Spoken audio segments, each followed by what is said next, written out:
Hello everyone, welcome to my channel. कैसे हैं आप सब? उम्मीद करती हूँ आप सब अच्छे होंगे। तो आज मैं फिर से आप सबके लिए कुछ खास टिप्स एंड ट्रिक्स लेकर आई हूँ। तो चलिए शेयर करती हूँ, अच्छी लगे तो वीडियो को लाइक कर दीजिएगा।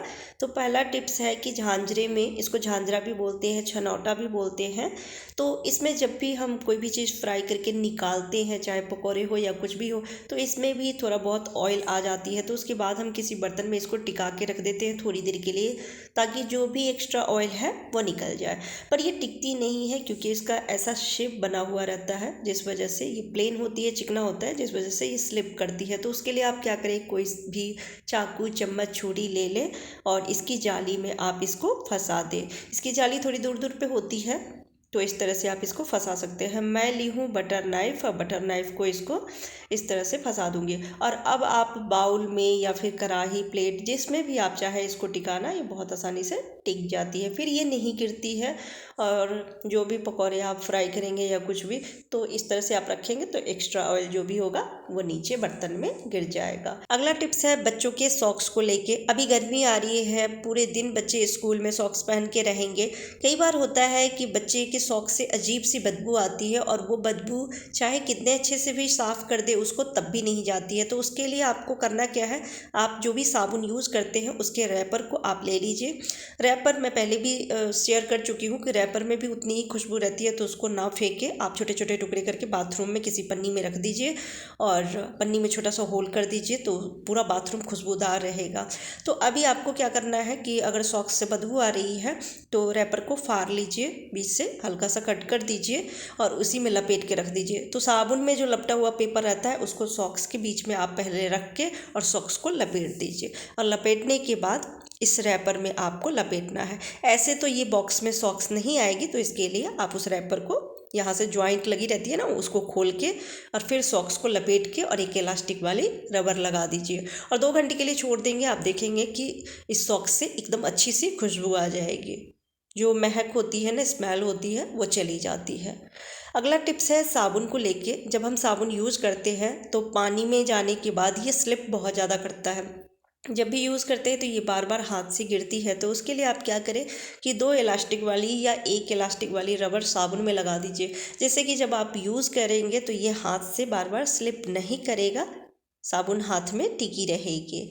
तो ये ट्रिक आजमाया हुआ है, ट्राई करके आप देखिएगा। तो मैं 2 इलास्टिक वाली रबर लगा दी हूँ, और इस तरह से जब आप साबुन को यूज़ करेंगे तो ये हाथ से स्लिप नहीं करेगी। अगला टिप्स है अगरबत्ती स्टैंड को लेके। जब कभी हम बाहर मंदिर में जाते हैं पूजा करने के लिए, तो वहाँ पे अगरबत्ती स्टैंड नहीं लेके जा सकते हैं। तो जब अगरबत्ती को कहीं पे हमें जला के रखना होता है तो हम कैसे रखेंगे, तो उसके लिए आपको लेना है माचिस की खाली बॉक्स। घर में भी कई बार होता है, घर में छोटे बच्चे हैं तो किसी भी सामान से बच्चे खेलने लगते हैं, तो कई बार खेलते खेलते वो स्टैंड भी फेंक देते हैं। तो उस वक्त अगरबत्ती को हम जला के कहाँ पर लगाएं, तो आप खाली बॉक्स आप ले सकते हैं माचिस का, और उसके बाद उसमें आपको जितनी भी अगरबत्ती जलानी है या आप जलाए हैं उतने उसमें होल कर दीजिए। तो उसके लिए आप ले लीजिए उसी का स्टिक, अगरबत्ती के जो स्टिक होते हैं ना वो ले लीजिए, और उससे आपको होल कर देना है। ये नोकीली होती है तो बहुत आसानी से होल हो जाती है। तो तीनों होल कर ली हूँ, और अब अगरबत्ती को लगा के और मैं आपको दिखाती हूँ कि ये कितने अच्छे से स्टैंड का काम करती है। बस आपको थोड़ा सा तरीके से लगाना है। अगर 3 आपने अगरबत्ती लगाई है तो तीनों को एक ही दिशा में मत लगा के रखिएगा, थोड़ा इसको तिरछा करके लगाइएगा। तो इस तरह से ये स्टैंड की तरह टिकी रहेगी। तो आप देख सकते हैं मैं अगरबत्ती को जला भी ली हूँ। जब आप मंदिर में कहीं जाते हैं पूजा करने के लिए तो वहाँ स्टैंड नहीं लेके जा सकते हैं, तो इसके लिए आप अगरबत्ती को माचिस की डिब्बी में लगा के जला सकते हैं। अगला टिप्स है आटे को लेकर। कई बार होता है कुछ आटे की रोटियाँ गरम गरम खा लेते हैं तब तो ठीक रहता है, लेकिन ठंडा होने के बाद रोटी कड़क हो जाती है, वो खाई नहीं जाती है, और टेस्ट भी उसका अलग रहता है। तो इसके लिए आप क्या करें कि जिस भी ब्रांड के आप आटा खाते हैं, चाहे चक्की का आटा हो या आशीर्वाद का आटा हो, तो आप जब आटा तैयार करते हैं तो उस वक्त थोड़ा सा नमक उसमें ज़रूर डालें। नमक डालने से आटा बहुत अच्छी तैयार होती है और रोटियाँ इतनी सॉफ्ट मुलायम बनेगी। और एक चीज़ और करें कि आप ठंडे पानी से आटा ना गूंदें, हल्का सा आप वार्म वाटर लीजिए, थोड़ा सा गर्म पानी लीजिए और गर्म पानी से आटा लगाइए। गर्म पानी से आटा लगाने के दो फ़ायदे हैं, एक तो आटा जो ज़्यादा हाथ में लगती है ना वो नहीं लगेगी, और दूसरा हाथ भी गंदा ज़्यादा नहीं होगा, और दूसरा आटा बहुत सॉफ्ट मुलायम तैयार होती है, जिसकी रोटी आप बनाएंगे तो बहुत ही फुली फुली सॉफ्ट मुलायम रोटी बनेगी। ठंडा होने के बाद भी वो रोटी मुलायम रहेगी। तो इस तरह से जब आप आटा लगाएंगे ना तो उसकी रोटी टेस्टी लगेगी आपको, और सॉफ्ट मुलायम ठंडा होने के बाद भी रहेगी। तो मैं आटा लगा ली हूँ और इसको 5-10 मिनट के लिए रेस्ट के लिए छोड़ दीजिए और फिर रोटी आप बना लीजिए। तो देख सकते हैं कितने अच्छे से ये आटा तैयार हो गई है। तो एक बार इस तरह से आप रोटी बना के ज़रूर देखिएगा।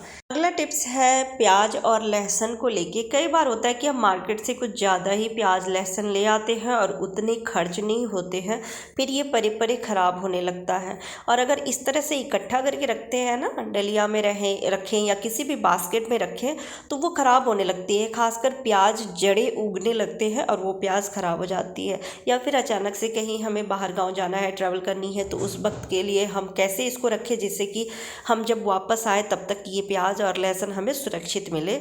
तो इसके लिए आपको लेना है इस तरह की जो जाली वाली स्क्रबर आती है ना, वो ले लीजिए। या फिर आजकल फ्रूट भी हम जब मार्केट से लेके आते हैं तो उसमें भी इस तरह की जाली में रखा हुआ रहता है फ्रूट, तो उसे भी ना फेंके, उसमें आप लहसुन प्याज को स्टोर करके रख सकते हैं। तो मैं ये स्क्रबर को खोल दी थी, ये इकट्ठा किया हुआ था तो, लेकिन थोड़ा सा ये फटा हुआ है, तो इसमें मैं इलास्टिक वाली रबर लगा दी हूँ ताकि इसका मुंह ज्वाइंट हो जाए। और अब इसको सीधा कर दूँगी ताकि ये गांठ जो है वो अंदर चली जाए, देखने में भी अच्छा लगेगा। और अब सारे लहसुन प्याज को इसमें रख दूँगी। इसमें रखने से क्या होता है कि ये जाली है, इसमें हवा चारों तरफ से इसको लगती रहेगी, जिस वजह से लहसुन प्याज ख़राब नहीं होंगे। तो इस तरह से आप अपने लहसुन प्याज को कहीं बाहर जाना हो तो भी, या फिर ऐसे भी रख के और इसको कहीं पर भी आप टांग दीजिए। टांग देंगे तो इसको हवा लगती रहेगी, या फिर ऐसे आप कहीं पर भी रख दीजिए तो ये सुरक्षित रहेगी इस तरह से लहसुन प्याज। और आप देख सकते हैं कि इतनी छोटी से में ही सारी लहसुन प्याज आ गई है। तो ये ट्रिक आपको कैसा लगा कमेंट करके ज़रूर बताइएगा। अगला टिप्स बहुत ही यूज़फुल है, तो उसके लिए मैं ली हूँ 4 चम्मच जितना आटा। ये आटा जो है ये परथन का आटा है। जब हम रोटी बनाने के लिए परथन के लिए आटा जो लेते हैं ना, तो वो जो बच जाती है आटा, वो वाली आटा है। ये आटा थोड़ा सा मोटा हो जाती है बार बार परथन लगाने की वजह से, और गीली भी, क्योंकि बार बार परथन लगाते हैं तो ये गीली होती है। जो हम पेरे इसमें सूखे आटे में लपेटते हैं वो आटा, तो हम डब्बे में वापस रख नहीं सकते, नहीं तो वो आटा भी ख़राब हो जाएगी। तो इस आटे को फिर इधर उधर रख देते हैं या फिर गाय को दे देते हैं। तो आप ये वाला आटा ले लीजिए, और उसके बाद जिस भी बर्तन से आप धोते हैं, साबुन, बर्तन धोने वाला जो साबुन होता है उसे ले लीजिए और कद्दूकस कर लीजिए। थोड़ा सा ही 1 से 2 चम्मच जितना आपको कद्दूकस करके लेना है। तो मैं अंदाज से ही ली हूँ, तो 2 चम्मच जितना क्रश कर ली हूँ साबुन को। और अब थोड़ा सा पानी डालते हुए एक पेस्ट तैयार करनी है। तो ना ज़्यादा गाढ़ी पेस्ट होनी चाहिए, ना ही पतली। आप बर्तन धोने वाले साबुन की जगह आप बॉडी में यूज जो साबुन करते हैं वो भी ले सकते हैं, उससे भी बर्तन बहुत अच्छे से धुल जाती है।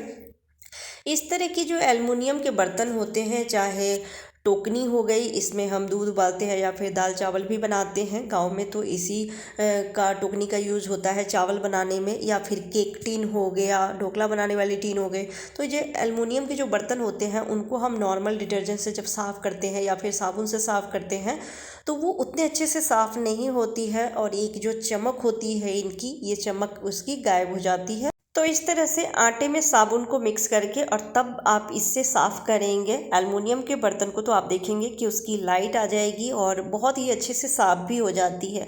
और मैं आपको साफ़ करके दिखाती हूँ। तो पानी से दोनों बर्तन को धो ली हूँ और आप अब देख सकते हैं फ़र्क कि कितने अच्छे से साफ़ हो गया है, चमक रही है बर्तन। तो आप इस ट्रिक को ट्राई करके ज़रूर देखिएगा, और वीडियो कैसी लगी कमेंट करके ज़रूर बताइएगा। अच्छी लगी हो तो वीडियो को लाइक कर दीजिएगा।